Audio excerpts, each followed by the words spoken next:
चला आज तुम्हाला एक गोष्ट सांगतो. संत रामदास स्वामी बोलून गेले होते, आळस हा माणसाचा शत्रू आहे. आणि आपले गांधीजी म्हणजे बापू आपल्याला बोलून गेले होते, शत्रूवर प्रेम करा. मग तुम्हाला प्रश्न पडला असेल, ऐकायचं कोणाचं? ऐकायचं दर्शन भाऊचं. दर्शन भाऊ काय सांगताय बघा. आळस अशा गोष्टींचा करायचा ज्या गोष्टींमुळे आपलं नुकसान आहे. फॉर एक्झाम्पल तुम्हाला मोबाईल बघायचा आहे, मोबाईल पाहायचा आळस करायचा. फॉर एक्झाम्पल तुम्हाला झोपायचा आळस करायचा. आणि शत्रूवर प्रेम कोणत्या गोष्टीवर करायचं माहिती? असा शत्रू निवडायचा. आता फॉर एक्झाम्पल शत्रू काय असतं ज्याच्यामुळे तुम्हाला एक वेगळी भावना येते, त्याच्याबद्दल तुम्हाला ते त्याच्या फेस नाही करू वाटत, तो असा शत्रू असतो. बरोबर. मग तुमचं या जीवनात शत्रू कोण बनलेला आहे माहिती का? तुमचं शिक्षण हा शत्रू बनलेला आहे तुमचा. पण त्याला प्रेम करा आणि त्याला मित्र बनवा. असं करायचं. ओके. जास्त कन्फ्युज व्हायचं नाही. ज्याच्यात आपला फायदा आहे त्याच्याकडे जायचं, ज्याच्यापासून आपल्याला नुकसान आहे त्याच्यापासून लांब जायचं. एकदम सिंपल नियम आहे, जास्त डोकं लावायचं काम नाही. तर आज आपण थोडंसं डोकं लावून घेऊ. Carbon and important element, chapter number 13, class 9 Maharashtra board Marathi. Okay. आपण मागच्या लेक्चरला बघितलं होतं, लेक्चर नंबर 1 ला काय बघितलं होतं? तुम्ही तर कधी नोट्स उघडून पाहिल्या नसतील तर मी तुम्हाला थोडीशी रिव्हिजन करून देतो. बघा, सगळ्यात आधी आपण बघितलं होतं कार्बन कसा आहे रे मित्रा? कार्बन कसा आहे पटकन सांग. कार्बन नॉन मेटॅलिक कॅरेक्टर आहे. कसा आहे? नॉन मेटॅलिक एलिमेंट आहे. त्यानंतर कार्बन पिरियोडिक टेबल मध्ये किती नंबरला येतो? कोण सांगाल? पटकन सांगा. पिरियोडिक टेबल मध्ये येतो कार्बन 6 नंबरला. त्याच्यानंतर कार्बनचा सिम्बॉल काय आहे? सी आहे. ऍटॉमिक नंबर काय आहे? 6 आहे. ऍटॉमिक मास नंबर किती आहे? 12 आहे. इलेक्ट्रॉनिक कॉन्फिगरेशन काय? 2,4 आहे. आणि व्हॅलेन्सी काय? 4. हे तुमच्या लक्षातच राहायला पाहिजे, कारण हे तुम्हाला 11, 12 डिग्री पर्यंत लागणारच आहे. आता पुढे बघू आपण काय बघितलं होतं. कार्बन ऑलमोस्ट सगळ्या सबस्टन्सेस मध्ये असतो. आपण जे वापरतो कार्बन ऑर्गॅनिक असतो, इनऑर्गॅनिक असतो. ऑर्गॅनिक म्हणजे काय? ऑर्गॅनिक म्हणजे असे प्रोडक्ट जे आपल्याला प्लांट्स पासून भेटतात, जे आपल्याला अॅनिमल्स पासून भेटतात. ओके. त्याच्यानंतर आपण बघू पुढं. ऑलमोस्ट आपल्या सगळ्या गरजा भागवणाऱ्या ज्या गोष्टी त्याच्यात काय असतं? कार्बन प्रेझेंट असं म्हणून तो कसा एक इम्पॉर्टंट एलिमेंट आहे. एवढंच नाही तर आपल्या बॉडीमध्ये सेल्समध्ये काय प्रेझेंट असतात? क्रोमोझोम्स प्रेझेंट असतात. क्रोमोझोम्स मध्ये डीएनए असतो, आरएनए असतो. याच्यात पण काय असतो? कार्बन प्रेझेंट असतो. आपण पुढे बघू. कार्बन आता इनऑर्गॅनिक कंपाऊंड होतं. इनऑर्गॅनिक कंपाऊंड पासून ऑर्गॅनिक कंपाऊंड वेगळं केलं. कोणता? सायंटिस्ट ओलरनी. म्हणून तेव्हापासून ऑर्गॅनिक केमिस्ट्रीला आपण काय म्हणतो? केमिस्ट्री अबाउट कार्बन किंवा कार्बनची केमिस्ट्री म्हणजे ऑर्गॅनिक केमिस्ट्री. याने काय केलं होतं? अमोनियम सायनाइड मधनं युरिया वेगळा केला होता. ओलरनी अमोनियम सायनाइड मधनं युरिया वेगळा केला होता. आणि तेव्हापासून आपण hence organic chemistry is also referred as chemistry of carbon compounds म्हणून आपण म्हणतो ऑर्गॅनिक केमिस्ट्री कशाची? कार्बनची आहे. आता आपण पुढे बघू. कार्बनचे आपण तुम्हाला मी फीचर सांगितलं होतं. कार्बन नाव कसं काय आलं होतं बघा. कार्बन म्हणजे काय? कोल, आणि त्याच्यापासून त्याचं नाव डिराईव्ह झालं होतं. बरोबर. Carbon is found in nature as well as free state and compound state. मी तुम्हाला बोललो होतो फ्री पण भेटेल, एकटा जीव सदाशिव, आणि सहकुटुंब सहपरिवार पण भेटेल. त्याच्यानंतर आपण पुढची प्रॉपर्टी काय पाहिली होती? कार्बनचे फ्री स्टेट बघितले होतं. पण फ्री स्टेट म्हणजे काय? एकटा जीव सदाशिव, फक्त कार्बन आहे. कशात? डायमंड मध्ये, ग्रेफाइट मध्ये फक्त कार्बन आहे, त्याच्यासोबत कोणीच नाहीये. पुढे आपण बघू कार्बन अँड कंबाईंड स्टेट मध्ये कशात आहे? कॅल्शियम कार्बोनेट, कार्बोहायड्रेट्स, प्रोटीन्स, याच्यात तो कशात? कंबाईंड स्टेट मध्ये. त्याच्यानंतर आपण पुढे बघितलं होतं अर्थच्या क्रस्ट मध्ये कार्बन 0.27% सापडतो. आपल्या ऍटमॉस्फिअर मध्ये 0.03% सापडतो. Some types of plants which grow on the ocean floor. आता जे प्लांट्स काय ओशनच्या फ्लोअरवर, ओशनच्या तळाचे, ते कार्बनचं रूपांतर कशात करून टाकतात रे? कशात करतात? Convert carbon in marine into calcium carbonate. Okay. इथपर्यंत आपण बघितलं होतं. त्याच्यानंतर आपण बघितलं होतं अलोट्रोप. व्हॉट इज अलोट्रोप रे? मी तुम्हाला एक्झाम्पल दिलं होतं खिचडीचं. बरोबर की नाही? खिचडी, भात वेगळं, पण कंपोनंट काय आहे? राईस, भात. बरोबर. आपण त्याचं काही पण करतो, आप्पे करतो, इडली करतो, डोसा करतो, पण कंपोनंट काय? राईस. तसं कार्बन काय राहील? कंपोनंट, पण तो वेगवेगळे काय तयार करत? फिजिकल प्रॉपर्टी, म्हणजे वेगवेगळे कंपाऊंड तयार करेल तो. फॉर एक्झाम्पल बघा, कार्बन आहे, पण कार्बन कसा काय तयार करतोय? डायमंड पण तयार करतोय. कार्बनच काय तयार करतोय? कोळसा म्हणजे कोल पण तयार करतोय. आणि कार्बनच काय तयार करतोय? ग्रेफाइट पण तयार करतोय. कार्बनच काय तयार करतोय? फ्लोरीन पण तयार करतोय. म्हणजे काय? Chemical property same, but physical properties are different. Okay. आता पुढे बघू आपण. अजून कोण आहे कार्बन सारखं? सल्फर, फॉस्फरस, यांचे पण काय असतात? अलोट्रोप्स असतात. आता अलोट्रोप्स मध्ये 2 फॉर्म असतात, क्रिस्टलाइन फॉर्म आणि non crystalline form. Crystalline form मध्ये कसे असतात? मॉलिक्युल्स एकदम जवळ असतात. बरोबर. आणि त्यांना एक प्रॉपर शेप असतो. बरोबर. जॉमेट्रिकल शेप असतो. एजेस शार्प असतात. सरफेसेस कशा असतात? प्लेन असतात. हे आपण बघितलं होतं. आता आपण बघणार आहे डायमंड. आता अलोट्रोप्स मध्ये बघा, क्रिस्टलाइन अलोट्रोप्स पाहिजे आपल्याला, डायमंड आहे, ग्रेफाइट आहे आणि फ्युलेरिन आहे. अलोट्रोप्स ऑफ कार्बन कोणता? क्रिस्टलाइन फॉर्म, डायमंड, ग्रेफाइट आणि फ्युलेरिन. आज आपण बघणार आहे डायमंड. बघा सगळ्यात आधी, diamonds are found in India, mainly Golconda and Panna. इंडियामध्ये सगळ्यात आधी आपल्याला कसं बघायचंय बघा, डायमंड, त्याचं इंट्रोडक्शन बघायचंय. ओके, हा पहिला. त्याच्यानंतर डायमंडच्या प्रॉपर्टीज बघायचे, बरोबर, आणि डायमंडचे युजेस, असे 3 प्रकार, 3 पॉईंट पण बघणार आहे आपण. आता आपण काय बघतो? इंट्रोडक्शन म्हणजे कोण आहे, कुठला आहे, कसा आहे ते बघायचे, बरोबर. मग त्या प्रॉपर्टीज, त्याचे विशेष गुण काय आणि ते कशात कामात येतं म्हणजे युजेस. बस असे 3 टॉपिक्स असतील. 3 तुम्हाला जर पेपरमध्ये आलं, राईट इन्फॉर्मेशन अबाउट कार्बन, तर सगळ्यात आधी काय लिहायचं? त्याची इन्फॉर्मेशन, बरोबर. राईट नोट्स अबाउट कार्बन आलं, काय बोललो मी? कार्बन बोललो, सॉरी, डायमंड. डायमंड जर आलं तर काय लिहायचं? आधी इंट्रो लिहायचं, नंतर काय लिहाल? प्रॉपर्टीज, आणि नंतर युजेस. बस संपला विषय. कोण नाही देणार तुम्हाला 4 मार्क्स? आरामात देईल. नाही दिले तर माझ्याकडे घेऊन या त्याला, किंवा तो शिक्षक शिकलेला नसेल. मग सिंपल. एवढे 3 पॉईंट लिहिले का? 3 पॉईंट म्हणजे असे 3 पॉईंट नाही लिहून यायचे प्रत्येक. आता इन्फॉर्मेशनचे 2 पॉईंट लिहून यायचे, बरोबर. त्याच्यानंतर 2 प्रॉपर्टीज लिहून यायचे आणि 2 युजेस लिहून द्यायचे. 6 ओळी झाल्या तुमच्या. 6 ओळीला कोण 3 मार्क देणार नाही? बरं, ओके. आता आपण बघू diamonds. Diamonds are found in India. इंडियात भेटतात. पण इंडियात कुठे भेटतात? इंडिया एवढं मोठं आहे. इंडियात भेटतात डायमंड्स गोवळकोंडा. कुठं? गोवळकोंडा. कुठं आलं ते? कर्नाटकमध्ये. आणि दुसरं आहे पन्ना. कुठं? पन्ना.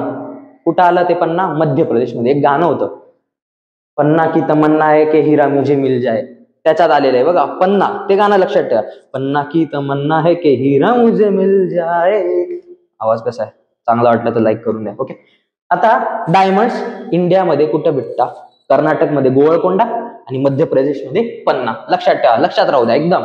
Diamonds are also found in South Africa. इंडियातच भेटतात असं काही नाही, साऊथ आफ्रिकात पण भेटतील. अजून कुठे भेटतील? न्यूझीलंड मध्ये पण भेटतील.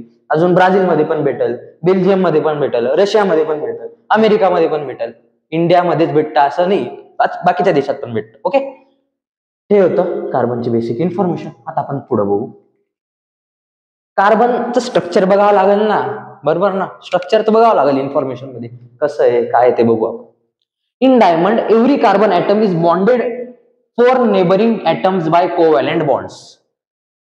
अभी तुमको प्रश्न पड़ा होगा, व्हाट इज कोवैलेंट बॉन्ड? तो देखो, माझ्या क्लासच्या मुलांना तर माहितीच असेल, पण जे दुसरे नवीन आहे त्यांना आपण समजू. काय असतं माहिती का? कार्बनची व्हॅलेन्सी बघा किती आहे? 4 आहे, बरोबर. आता व्हॅलेन्सी काय असतं ते कळलंय ना तुम्हाला? मी तुम्हाला एकदम व्यवस्थित इथं समजावतो, थांबा.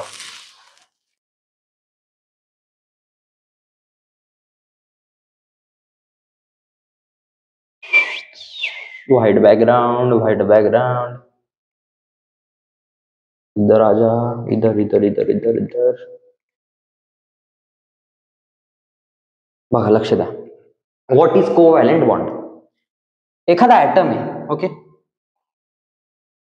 ही त्याची शेल आहे, ही त्याची शेल आहे, ओके, सगळ्यांना माहिती. आता समजा आपण इथं घेऊ, शेवटच्या शेलमध्ये उरलेले याचे 1 2 3 4 5 6 7 इलेक्ट्रॉन्स.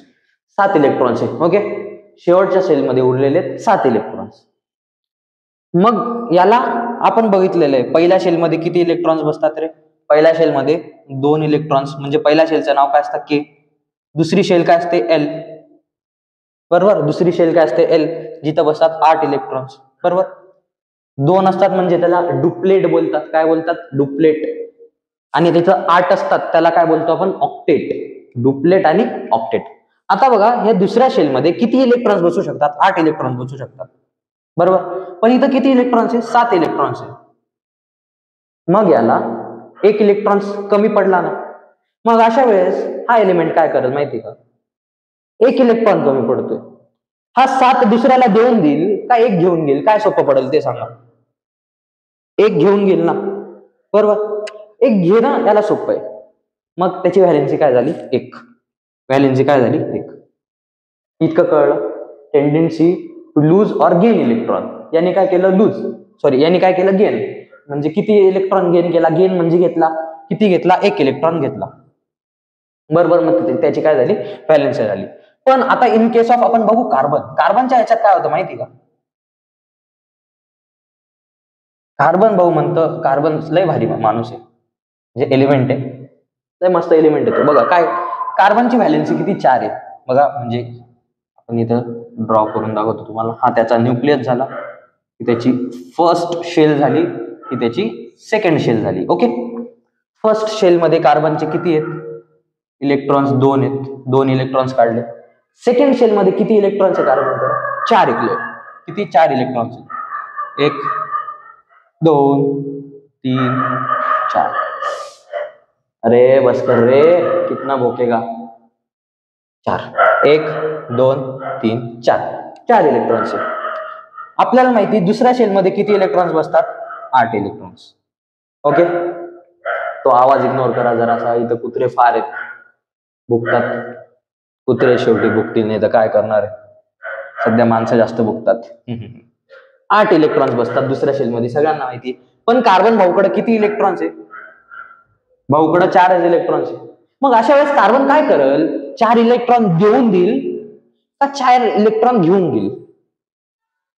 विचार करा, 4 इलेक्ट्रॉन देईल का 4 इलेक्ट्रॉन घेईल? 8 कम्प्लीट व्हायला एक तर 4 दिले तर 2च राहतील, म्हणजे 8 अपूर्ण राहणार नाही, तो पूर्ण होऊन जाईल. बरोबर, मग 4 घेऊन घेईल का देऊन देईल? तो काय करेल बघा, विचार करा एकदम. अशा कंडिशन मध्ये त्याला दोघंकडनं सेमच पडतंय, बरोबर की नाही? दोन्हीकडनं सेमच मेहनत आहे, 4 द्यायला पण सेम मेहनत आहे आणि 4 घ्यायला पण सेम मेहनत आहे. मग अशा वेळेस कार्बन काय करेल? कार्बन म्हणतो, भाऊ एक असं काम करतो, मी तुझ्याकडनं घेत बी नाही, तू मला देऊ बी नको, आपण इलेक्ट्रॉन शेअर करू. काय करेल कार्बन? इलेक्ट्रॉन शेअर करेल, म्हणजे तू बी वापर मी बी वापरतो, समोरच्याचा पण तो वापरेल आणि कार्बनचा पण तो वापरेल. मग शेअरिंग ऑफ इलेक्ट्रॉन्सची शेअरिंग जी असते, देणं पण नको घेणं पण नको, शेअर करतात ते एकमेकांना, तू पण वापर मी पण वापरतो. याला आपण म्हणतो अशा बॉन्डला कोव्हॅलेंट बॉन्ड. याला जर अजून डिटेल मध्ये समजायचंय तर कमेंट मध्ये सांगा sir, ionic bond, covalent bonds काय असतात, याचं एक डिटेल लेक्चर बनवा, मी इथं बनवून देईल. ओके, इथं तुम्हाला एकदम वरच्यावर सांगितलं मी.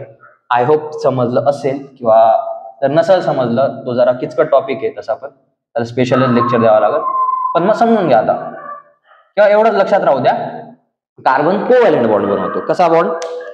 Covalent bond. अभी देखो, in diamond every carbon atom मध्ये, सॉरी डायमंड मध्ये every carbon atom is bonded. कसा बॉन्डेड आहे तो? To 4 neighbouring atoms. बघा, हा समजा एक कार्बन ऍटम आहे. ओके, दिसतोय ना इथं, झूम करतो.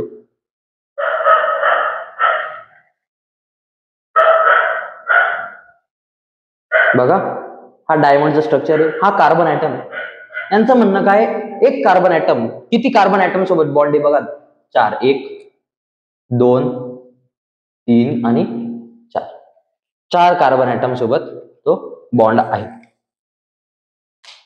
कसा बॉन्ड आहे पण तो? Covalent bond. इलेक्ट्रॉन्स शेअर करतायत. काय करताय? Electrons share. पहिला पॉइंट काय? कार्बन कसा बॉन्ड बनवतो? Covalent bond. एक कार्बन ऍटम किती कार्बन ऍटमला जॉईन होतो?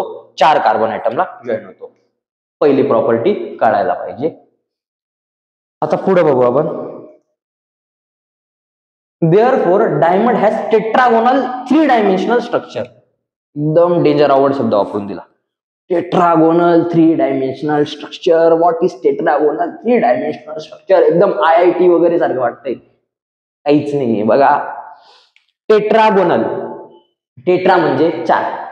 बघा 1 2 3 4. टेट्रागोनल, बरोबर. स्ट्रक्चर कसं आहे? Tetragonal 3-dimensional. हे डायमेन्शनल काढून टाका, फक्त त्या 3च्या जागेवर डी लिहा. 3D माहिती पिक्चर बघतात ना तुम्ही? 2D picture, 3D picture.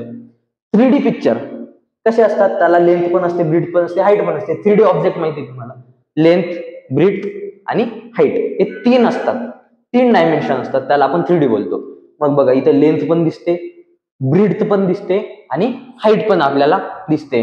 म्हणून कार्बनचं कसं स्ट्रक्चर आहे, टेट्रागोनल 3 डायमेन्शनल स्ट्रक्चर. माझ्या मागे वापस कार्बनच्या आपण प्रॉपर्टी, पहिले 2 प्रॉपर्टीज आपण वापस रटून घेऊ, तर लक्षात राहू द्यायच्या. पहिली प्रॉपर्टी काय, कार्बन कोणता बॉन्ड बनवतो, covalent bond. Carbon covalent bond बनवतो. दुसरी प्रॉपर्टी काय, कार्बन नेबरिंग ऍटमला किती ऍटम जॉईन करतो, कार्बन किती ऍटम जॉईन करतो, 4 ऍटम जॉईन करतो. किंवा कार्बन किती ऍटम सोबत जॉईन असतो, 4 ऍटम सोबत जॉईन असतो. त्याच्यानंतर दुसरा पॉइंट काय, त्याचं स्ट्रक्चर. स्ट्रक्चर कसं असतं कार्बनचं, टेट्रागोनल. 4 काय असतात, त्याला कोन असतात, आणि 3 डायमेन्शनल 3D असतं. ओके, हे आपण बघितलं कार्बनचं स्ट्रक्चर. पुढे आपण बघू. हा, आता अशी भरपूर सारी इन्फॉर्मेशन ती बघायची आपल्याला. Brilliant and pure diamond is the hardest natural substance. तुम्हाला मी मागच्या व्हिडिओमध्ये बोललो असेल, भाई किसी के शक्ल से उसके रुतबे का अंदाजा मत लगाना. बराबर, म्हणजे कोणाची नेवर जज book by it's cover. Diamond एकदम असा भारी दिसतो तुम्हाला, एकदम भारी दिसतो, पण जगातला सगळ्यात हार्डेस्ट सबस्टन्स डायमंड. तुम्ही जर डायमंडवर हातोडा मारला ना, हातोडा घेऊन या, तुम्ही डायमंड घेऊन या, हातोडा मारा. डायमंडवर जर हातोडा मारला, हातोडा एक तर डॅमेज होईल आणि डायमंड एक तर उडून जाईल, पण डायमंडला खरोच सुद्धा येणार नाही, काहीच होणार नाही, इतका हार्ड असतो डायमंड. ओके, पण पण पण डायमंडला कापत कसं काय असतील, मग तुम्हाला प्रश्न पडला असेल ना. प्रश्न पडायला पाहिजे, प्रश्न पडेल तर उत्तर भेटेल, विदाऊट प्रश्न उत्तर भेटणार नाही. ओके, डायमंडला कापत कसं काय असतील एक्स्ट्रा सांगतो तुम्हाला. डायमंडला कोण कापतं माहिती, सगळ्यात आधी तुम्ही बघितलं असेल, आपलं मराठा साम्राज्य होतं. छत्रपती संभाजी महाराजांना अटक किंवा छत्रपती संभाजी महाराज सापडले कसं काय, मराठा थ्रू सापडले. बरोबर, आपल्याच गद्दारी करतो. तसं डायमंडला आहे ना, डायमंडच कापतो. जैसे लोहे को लोहा काटता है ना, वैसे डायमंड को डायमंड काटता है. बरोबर, अजून कोणीतरी कापतं. जसं संभाजी महाराजांना पकडायला मराठ्यांनी पण मदत केली, पण मुघल पण होते ना भाई. बरोबर, पण डायमंडला डायमंड तर कापतोच, पण डायमंडला आहे ना एकदम तुमच्या डेली लाईफ मध्ये, मी बोललो पण असेल मागच्या लेक्चरला, मला आठवत नाही, पण डेली लाईफ मध्ये यूज करतो आपण ती गोष्ट आपण डायमंडला कापते. आता तुम्ही म्हणशाल काय गोष्ट आहे, सुरी पण नाही कापत, चाकू पण नाही कापत, काय कापतं मग डायमंडला? डायमंडला कापतं वॉटर. कोण? वॉटर. कितीही डायमंड स्ट्रॉंगेस्ट असू द्या, पण डायमंडला कापणार कोण आहे? वॉटर कापणार आहे. जेव्हा एकदम प्रेशर देऊ ना आपण पाण्याला, एकदम प्रेशरने जर पाणी सोडू ना, तर डायमंड सुद्धा कट होऊन जातो, एवढी पॉवर आहे पाण्यात. म्हणून आयुष्यात 3 गोष्टींच्या लांब राहायचं. सगळ्यात आधी वॉटर, पाणी, दुसरे आग, तिसरे हवा. त्या दिसतात एकदम छोट्या गोष्टी, एकदम छोट्या दिसतात, पण सगळ्यात डेंजरस गोष्टी येतात. म्हणून असे लोक पण जे दिसतात असे छोटेसे, पण असतात एकदम डेंजर चीज. त्या लोकांच्या पासून दूर राहायचं आणि अशा नॅचरल वस्तूंपासून पण दूर राहायचं, किंवा आपण तेच बनायचा प्रयत्न करायचा. दिसायला एकदम भोळभाळ, पण आपलं पॉवर आपल्यालाच माहिती पाहिजे, दिखावा करायचा नाही. ओके, मोटिवेशनल स्पीकर झाल्यासारखं वाटतंय लवकरच. वे यार, यांचं काय कटकट आहे यार, त्यांना शिकायचंय. ओके, बघा त्यांना पण शिकायचंय, तुम्ही पण शिकून घ्या.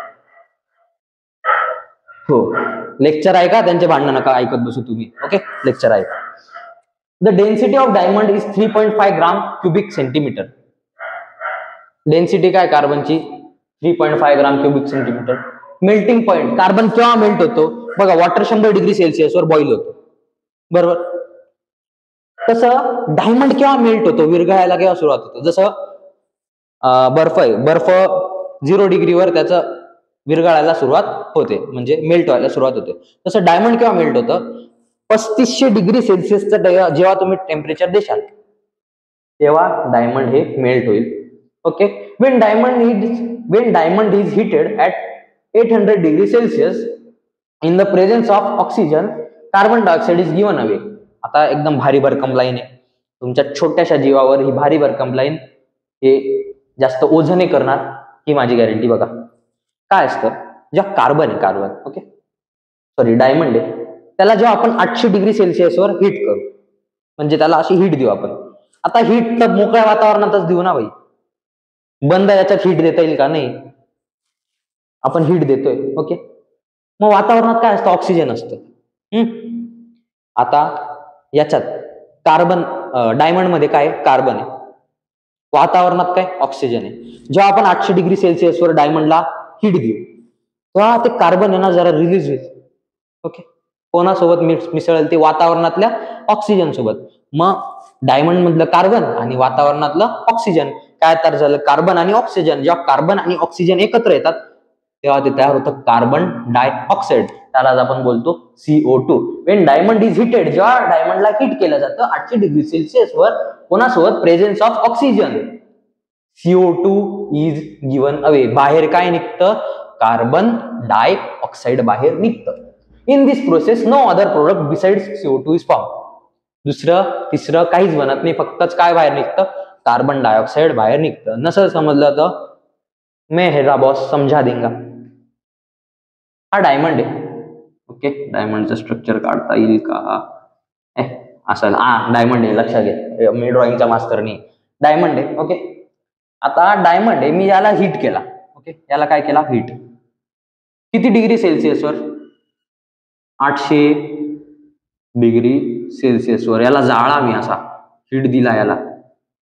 हीट दिल्यानंतर डायमंड मध्ये काय प्रेझेंट आहे, कार्बन प्रेझेंट आहे, हे पण तुम्हाला माहिती ओके, कारण आपण कार्बनच बघतोय. मग डायमंड मध्ये काय प्रेझेंट आहे, कार्बन. आणि वातावरणात आपलं ऑक्सिजन प्रेझेंट आहे, काय प्रेझेंट आहे, ऑक्सिजन, बरोबर. मग हा कार्बन जेव्हा आपण, या डायमंड जेव्हा आपण हीट करतो, हा कार्बन, डायमंड मधला कार्बन आणि वातावरणातला ऑक्सिजन, काय डायमंड मधला कार्बन आणि वातावरणातला ऑक्सिजन, हे दोघं मिक्स होऊन काय बनवतील, CO2. समजलं, समजायलाच पाहिजे. डायमंड आहे, डायमंड मध्ये काय कार्बन आहे, जेव्हा आपण 800 डिग्री सेल्सिअसवर त्याला हीट करू तेव्हा काय फॉर्म होईल, कार्बन आणि ऑक्सिजन एकत्र होऊन कार्बन डायऑक्साईड फॉर्म होईल. आलं लक्षात, यायलाच पाहिजे ना भाई.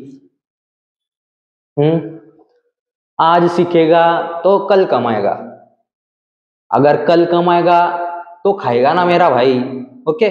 लक्ष द्या. मग diamond does not dissolve in any solvent.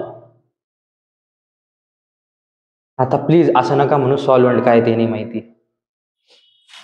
नाही माहिती भाऊ, तुला सांगून देतो मी, सांगायलाच बसले बघा. तुम्ही निंबू पाणी पितात का नाही ओके. निंबू पाणी मध्ये आपण काय टाकतो, लिंबू टाकतो. ऑब्विसली बात आहे ना भाई, आम्हाला माहिती ना, लिंबू टाकतो. एवढं बी नाही माहिती का, हा ठीक आहे, वो माहिती आहे. आता पुढचं बघ, डायमंड मध्ये आपण काय टाकतो, डायमंड मध्ये लिंबू पाणी मध्ये आपण काय टाकतो, लिंबू टाकतो, बरोबर. हा लिंबू आहे, असा लिंबू आहे. आणि अजून काय टाकतो, नुसतं लिंबू टाकतो का आपण, साखर पण टाकू ना, बरोबर. साखर टाकली आपण, अशी बारीक बारीक बारीक बारीक साखर आहे. आता निंबून साखर कशात टाकतो आपण, पाण्यात टाकू ना भाऊ, बरोबर की. इथं ग्लास मध्ये मी पाणी घेतलं, ग्लास मध्ये पाणी घेतलं, निंबू पिळला, साखर टाकली, गर गर गर गर गर गर गर गर गर घर घर घर घर घर घर घर आपण काय केलं, मिक्स केली.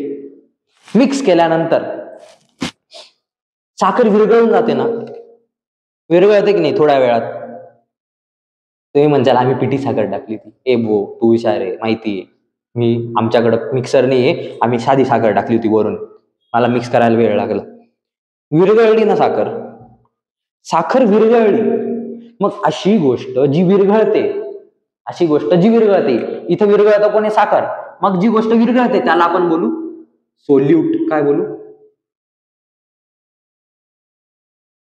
भाऊ, पण तू तर सॉल्वंट समजत होता, म्हणजे सोल्यूट काय. लक्ष दे ना, आगे आगे देख. जी विरघळतं याच्यात कोण विरघळते, साखर विरघळते बघा, साखर विरघळते म्हणजेच काय ते सोल्यूट. कशात विरघळते, निंबू मध्ये? पाणीमध्ये ना. विरघळते कशात? पाणी. जल. जल पाणीत विरघळते. कोण विरघळते? साखर. साखर काय झाली? सोल्यूट. मग विरघळते कशात? जलमध्ये, पाण्यात. तर त्याला आपण बोलतो सॉल्व्हंट. म्हणजे या गोष्टीवरनं काय कळलं तुम्हाला? ज्याच्यात विरघळते त्याला आपण सॉल्व्हंट बोलतो आणि जे विरघळतं त्याला आपण सोल्यूट बोलतो. मग आता हेच आपल्याला बघायचंय डायमंड. डायमंड कशातच विरघळत नाही. डायमंड कशातच विरघळत नाही. Diamond does not dissolve. Dissolve म्हणजे काय? मिक्स किंवा विरघळत नाही. Any solvent. कशातही टाका तुम्ही त्याला, ऍसिड मध्येही टाका, कशातही टाका, कोणत्याही ऍसिड मध्ये टाका, हायड्रोक्लोरिक ऍसिड मध्ये टाका, ऍसिटिक ऍसिड मध्ये टाका, सल्फ्युरिक ऍसिड मध्ये टाका, कशातही टाका, डायमंड झुकेगा नहीं. Okay. Acid bases have no effect on diamond. कोई भी आए भाई, कोई भी डायमंड को कुछ फर्क पड़ता नहीं. ओके. डायमंड पुष्पराज अपना झुकेगा नहीं साला. ओके. लेकिन पानी उसको झुका डालता, श्रीवल्ली उसको झुका डालती. Okay. Diamond is a bad conductor of electricity. Diamond काय? Bad conductor of electricity. का? कारण डायमंड मध्ये काय प्रेझेंट आहे? कार्बन. आणि कार्बन काय आहे? Non metal. Simple. It does not have free electrons. अभी हे फ्री इलेक्ट्रॉन्स क्या आहे भाई? इतकं बेसिक जर शिकवायला लागलो ना, एका लेक्चरला 2-2 तास लागतील. ओके. फ्री इलेक्ट्रॉन्स काय आहे फक्त एवढं लक्षात ठेवा, त्याच्यात फ्री इलेक्ट्रॉन्स नाही राहत.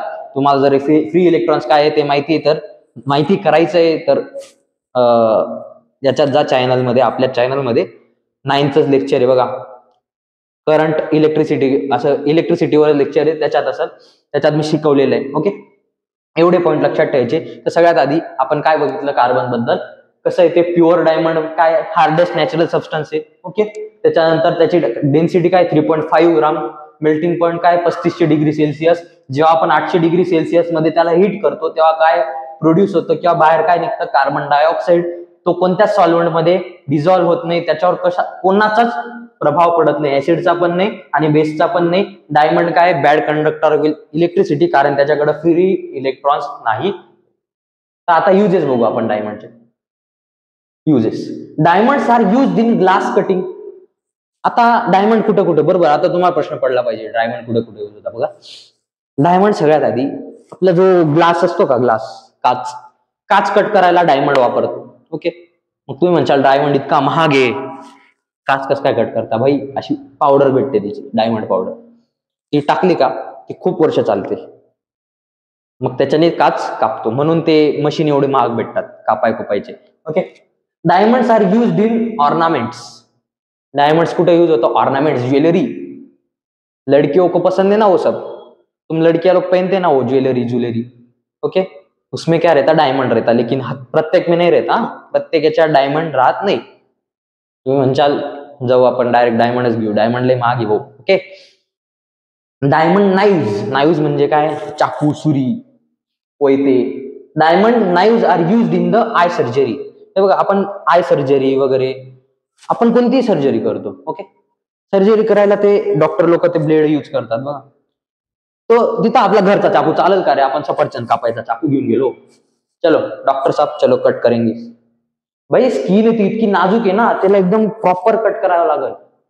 समजा मला इथं कट करायचंय ना, तुम्ही घेऊन गेले बिगर धारवाला चाकू, सफरचंदवाला, डॉक्टरकडे दिला कापायच्याने, इथं कट करायचं तो बल तिकडे कट करून देईल.